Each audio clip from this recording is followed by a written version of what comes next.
we are going to discuss about the optic ganglion. So already you have discussed about the submandibular ganglion, the submandibular region, and the ciliary ganglion in the orbit. Yeah. So what are these ganglia? These ganglions are nothing but the parasympathetic ganglia. Okay, ba?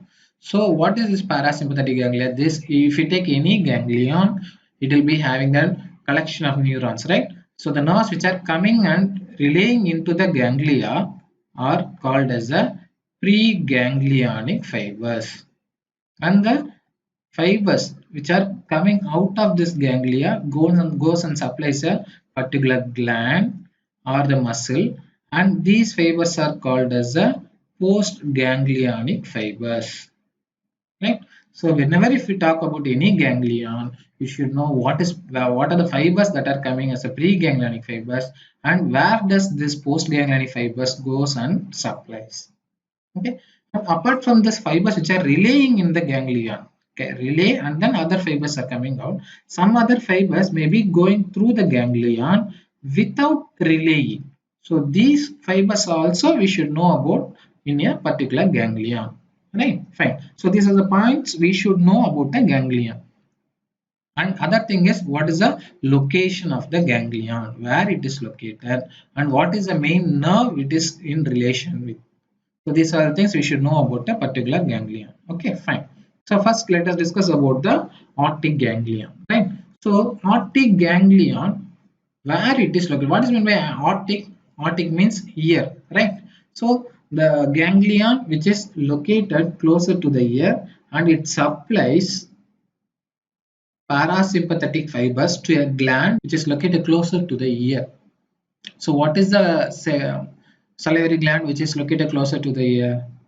Yes, it is a parotid gland, right? So the ganglion which gives secretomotor fibers to the parotid gland is called as the optic ganglion. What is secretomotor fibers? The nerve fiber, normally what it will do, it will go and stimulate a particular muscle for contraction, right? And also it can stimulate a particular gland to release its secretion, right? So that nerve which stimulates a gland to release its secretory product is called as the, what is that, secretomotor fibers, right? So all this parasympathetic ganglion, especially submandibular ganglion, optic ganglion, pterygopalatine ganglion, all this ganglion will stimulate a particular gland to release its product. So optic ganglion, which salivary gland it stimulates? It is nothing but the parotid gland, right? So what is the location of the optic ganglion? That we have already discussed, right? So what is the location of the optic ganglion? So in the infratemporal fossa, we have seen a larger important nerve. What is that nerve?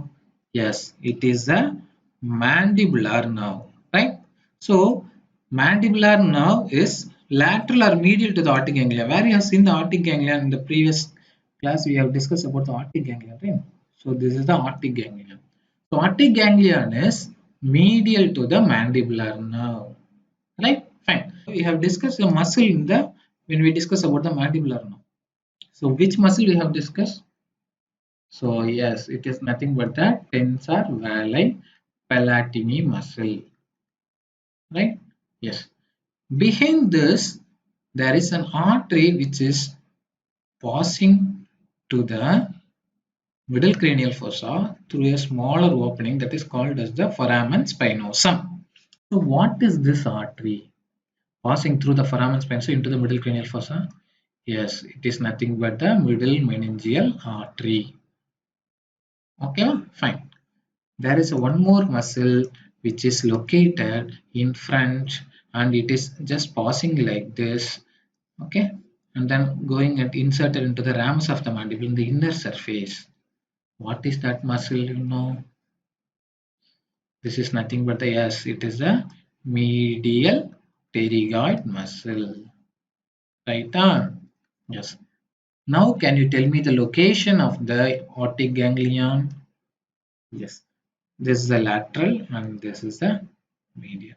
So, optic ganglion is medial to the mandibular nerve and lateral to the tensor vali palatini. That is located between trunk of mandibular nerve and tensor vali palatini muscle in front of the middle meningeal artery and behind the medial pterygoid muscle. Right? So these are all the locations of the aortic ganglion.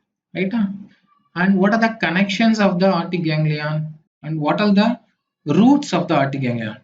So if you specifically talks about the ganglion, we should talk about roots of the ganglion. The roots are nothing but the fibers which are passing through the ganglion, either that are parasympathetic or sympathetic. Right now, here there is one point. So, sir, when we are discussing about aortic ganglion, you said that it is all the ganglion are peripheral parasympathetic ganglion. Why you are saying now as a parasympathetic and sympathetic? Okay, so if it is a, so just listen here. So if it is a parasympathetic ganglion, the fibers which are passing through the ganglion, the only the parasympathetic fibers will relay in the ganglion and gives the postganglionic fibers. That's why the ganglion is called as a parasympathetic ganglion. Right now, sympathetic fibers will pass through the ganglion, but it will not relay in the ganglion. So always all the ganglion will be having the sympathetic fibers passing, but they will not relay into the ganglion. Okay. So now we are going to see what are the fibers that are passing through the aortic ganglion. First, we'll see about the secretomotor fibers. Secretomotor fibers from aortic ganglia will come from. So whenever you have secretomotor fibers to a gland, it will be coming from a nucleus which is located within the brainstem. Okay. So aortic ganglia is related to parotid gland. So the nucleus will be located in the inferior salivatory nucleus. What is the nucleus? Inferior salivatory nucleus. Where this inferior salivatory nucleus is located, sir? It is located in the medulla. So this inferior salivatory nucleus will give fibers. That fibers will go and join with another cranial nerve. What is that cranial nerve? Glossopharyngeal nerve. Right? So that cranial nerve is the glossopharyngeal nerve. Okay, ma? So this glossopharyngeal nerve will be going along with that.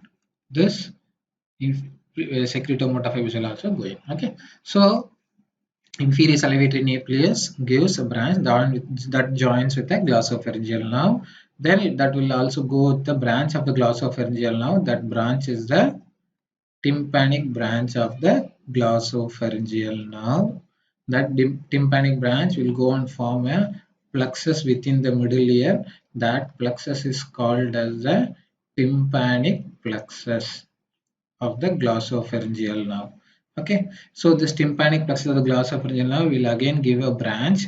That branch will go and pierce the roof of the middle cranial fossa. Then it will passes through the middle cranial fossa. Then it enters the infratemporal fossa along with the mandibular nerve. So what is the nerve that enters infratemporal fossa along with the mandibular nerve? You know the mnemonic May-Lilia, mandibular nerve, accessory meningeal artery, emissary vein, and what is this L stands for?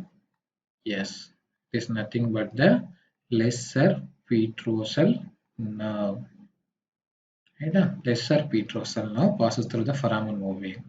This lesser petrosal nerve, when it enters infratemporal fossa, immediately it will go and relay into the, what is that? Ganglion. What is the ganglion which is located here? It is nothing but the aortic ganglion. Okay, so the fibers before the aortic ganglion, all these fibers are called as the preganglionic fibers. Right? So preganglionic fibers to aortic ganglion comes from inferior salivatory nucleus, joins with the glossopharyngeal nerve, passes through the tympanic branch of glossopharyngeal nerve, and goes to the tympanic plexus of the glossopharyngeal nerve. Then it comes out through the lesser petrosal nerve that will go relay into the aortic ganglion. From the aortic ganglion, the postganglionic fibers will arise and it will go and join with the other branch of the mandibular nerve. What is that branch of the mandibular nerve? Auriculotemporal nerve. Right now. So these fiber joins with the auriculotemporal nerve. Then it goes and finally goes and gives the secretomotor fibers to the, what is this? Parotid gland. So the auriculotemporal nerve goes and supplies the skin and the temporal region. The secretomotor fibers, which are coming from the aortic ganglion, joins the auriculotemporal nerve and leaves the auriculotemporal nerve and supplies the parotid gland. The auriculotemporal will go directly and supplies the skin and so on so area. So this is about the secretomotor pathway of the aortic ganglion or secretomotor pathway of the parotid gland. So the fibers up to the aortic ganglion formed the preganglionic fibers. The fibers coming out of the ganglion forms the postganglionic fibers. Right? Yes.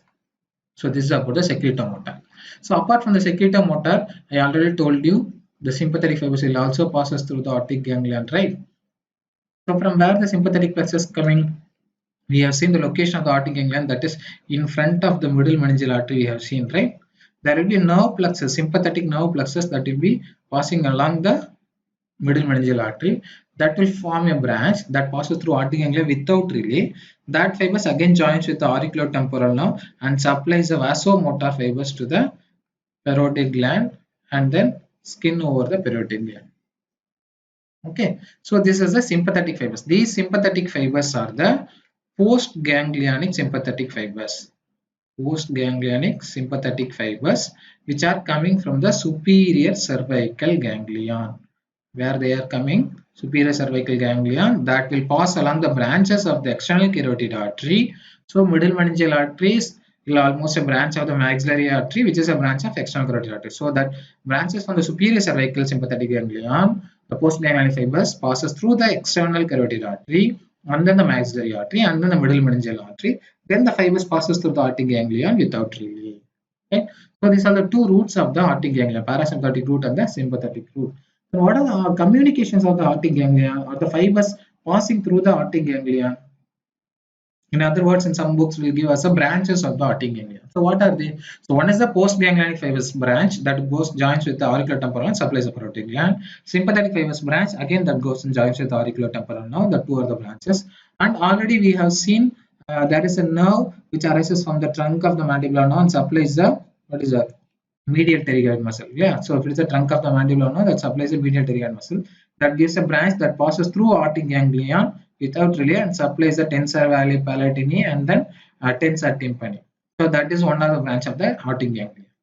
And the other communication to the aortic ganglion is it communicates with two important nerves. One is the chorda tympani nerve, chorda tympani, and another one is the nerve of the pterygoid canal.